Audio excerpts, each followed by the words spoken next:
মূল কাজ কি? তা হচ্ছে সত্যিকার অর্থে মানুষকে মানুষ হিসেবে গড়ে তোলা, মানুষকে মানুষ হিসেবে গড়ে তোলা। এখন আমাদের সমাজে আমরা সবচেয়ে বড় যে জিনিসটা মিস করছি তা হলো we are human beings, but we struggle to continue as human beings.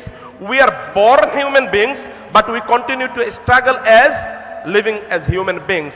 আমরা হয়তো মানুষ হয়ে জন্ম নিয়েছি, কিন্তু আমাদের নিরন্তর প্রচেষ্টা হলো মানুষ হিসেবে বেঁচে থাকা।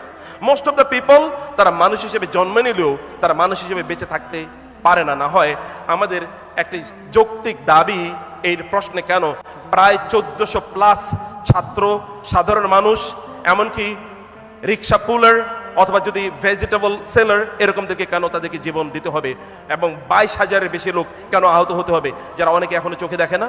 তাহলে মূল প্রবলেমটা কোথায় ছিল? মূল প্রবলেমটা কোথায় আছে? তো হচ্ছে মানুষের মনুষ্যত্ব হারিয়ে ফেলেছে। মুহাম্মদ রাসূলুল্লাহ সাল্লাল্লাহু আলাইহি ওয়াসাল্লামের তার মিশনের মূল লক্ষ্য ছিল মানুষের মধ্যে মনুষ্যত্ব ফিরিয়ে নিয়ে আসা।